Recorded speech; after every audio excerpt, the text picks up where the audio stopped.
যাবেন, যাওয়ার পরে বলবেন যে হারুন রশিদ বাদশাহ সাহেব আপনার সাথে আমি মুলাকাত করতে চাই। উনি কিন্তু মিলতে দিবে না, বলবেন যে আপনার আমানত আমার কাছে আছে, আপনার সাথে মিলতে চাই, অবশ্যই মিলতে দিবে, ঠিক কিনা? কথাগুলা বলে দিলেন। বলছে ভাই তোমার নামটা একটু বলবে না? বলছে হুজুর নাম জিজ্ঞাসা করিয়েন না, আমি বলেছিলাম আপনি আপনার কোনো প্রশ্নের আমি উত্তর দিব না, নাম জিজ্ঞাসা করিয়েন না, আমার কাছে টাইম অল্প। কি অল্প? টাইম অল্প। রব করিম সে মাফি তো মাংনা হে, একটু আমাকে একা করে দিন, আপনি যান, কালকে সকালবেলায় কাফন টাফন নিয়ে আসবেন। আল্লাহু আকবার, আল্লাহুস সামাদ। এ মুমিন, সকাল হয়ে গেল, সকাল হয়ে যাবার পর বেরাদারনে মিল্লাতে ইসলামী আল্লাহু আকবার, ওই ব্যক্তিটা কি করলো? তার নসিহত মোতাবেক আল্লাহু আকবার আল্লাহুস সামাদ কাফন কিনে নেওয়ার পরে বন্ধুরে কাফন নিয়ে এইবার রওনা হয়ে গেল। তিনটা মানুষকে সাথে নিয়ে নিয়েছে। দরওয়াজার মধ্যে যেমনি হাতখানা রেখেছে, দরওয়াজাখানা অটোমেটিক খুলে গেছে, আর ওই মজদুর ব্যক্তিটা দুনিয়া থেকে পারওয়াজ করে গেছে।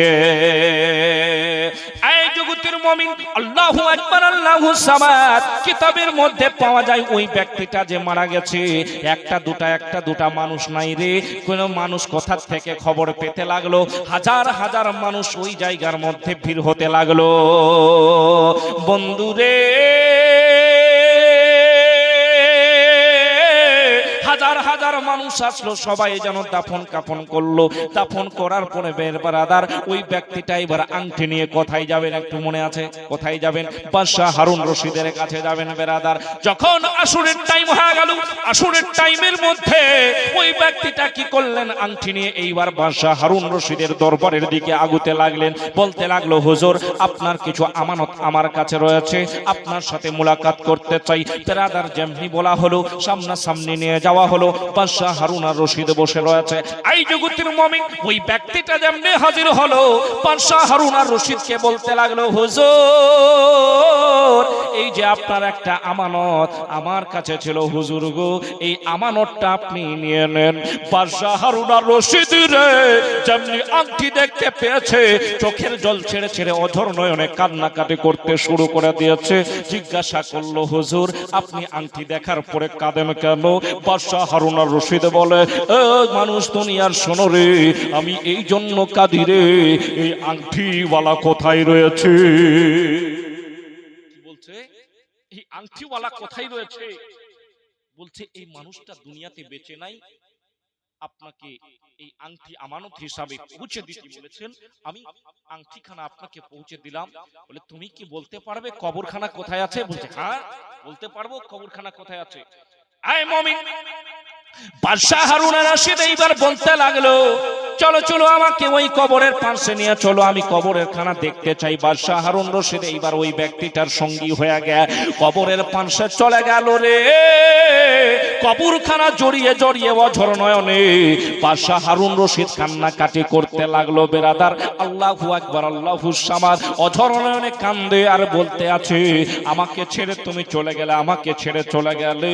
বেরাদার আল্লাহু আকবার, ওই যে ব্যক্তিটা যে মজদুর নেওয়ার জন্য যাচ্ছিল, এই যে এতগুলা ওয়াকিয়া দেখতে আছে বেরাদার, এ বারবার বলছে আরে यार ना तुमने कुछ बता रहे हो ना जो चले गए हैं वो भी कुछ बताया है, मेरा कलीजा फट रहा है, ये कौन था जरा बता दो। बोल दीजिए सुभान अल्लाह, अल्लाहु अकबर अल्लाहुस सामद। बिरादर ने मिल्लत इस्लामिया बादशाह हारुन रशीद অঝর নয়নে কাঁদতে কাঁদতে চোখের জল ফেলতে ফেলতে বলতে লাগলো ও ভাই শোনো শোনো, এই যে আজকে কবরের মধ্যে শুয়ে রয়েছে, এই কবরের মধ্যে যে ব্যক্তিটা শুয়ে রয়েছে অন্য কোনো মানুষ নয়, অন্য কোনো নওজোয়ান ব্যক্তি না।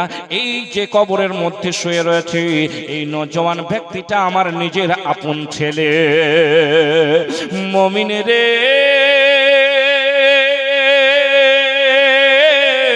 তোমার আপন ছেলে, আপনি বাদশাহ আর আল্লাহু আকবার আল্লাহুস সামাদ, আপনি বাদশাহ আর আপনার কি বলছে আপনার সন্তান মজদুরি করছে হুজুর।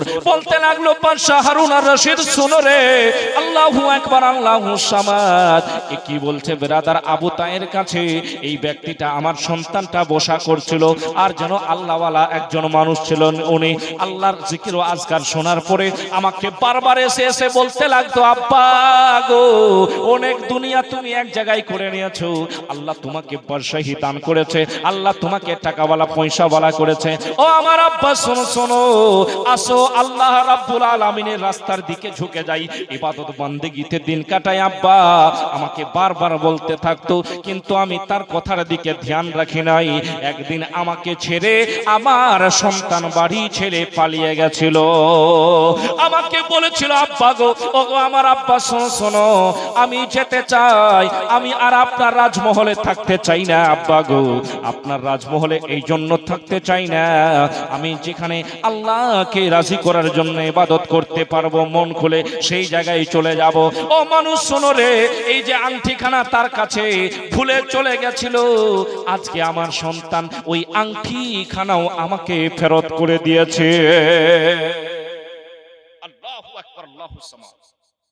বিরাদার, এত একজন বড় বাদশার সন্তান শুধু আল্লাহর ভয়ে, আল্লাহকে রাজি করার জন্য, আল্লাহর ইবাদত বান্দেগি করার জন্য বিরাদারনে মিল্লাত ইসলামিয়া বাদশাহীকে লাথি মেরে ইবাদতের রাস্তার দিকে ঝুঁকে গেছে। কারণ আল্লাহ আপনাকে আমাকে ইবাদতের জন্য পাঠিয়েছে। জোরে বলুন না সুবহানাল্লাহ। কিসের জন্য পাঠিয়েছে? ইবাদতের জন্য। কিন্তু বিরাদারনে মিল্লাত ইসলামিয়া, আপনি আমি দুনিয়ার বুকে আসলাম, বিরাদার নিজের ভাইয়ের সঙ্গে মিল মোহাব্বত নাই। এই হচ্ছে ভাই ভাইকে দেখতে পারে না, ছেলে নিজের মা বাপকে দেখতে পারে না, এরকম মাহল চলে এসেছে। স্বামী স্ত্রীতে বিরাদার মিল মোহাব্বত নাই, ভালোবাসা নাই। ঠিক বলছি না? আপনাদের দিকে বিরাদারনে মিল্লাত ইসলামিয়া সবাই মনে হয় মোহাব্বতে দিন কাটায় নাকি? হ্যাঁ, স্বামী স্ত্রীতে ঝগড়া হয় না? খুব ঝগড়া না? আল্লাহু আকবার, আল্লাহুস সামাদ। বিরাদারনে মিল্লাত ইসলামিয়া স্বামী স্ত্রীতে খুবই ঝগড়া, সব জায়গায় চলে। বিরাদার, স্বামী স্ত্রীতে মিল মোহাব্বতের দিন কাটাতে হবে। কামলি ওয়ালা মুস্তাফা বাতিয়ে দিয়েছেন। জোরে বলুন সুবহানাল্লাহ। এই জগতের মুমিন মা বোনেরা, আপনাদেরকে একটু কথা বলি, মনটা দিয়ে কানটা খাড়া করে শোনার চেষ্টা করলে। মা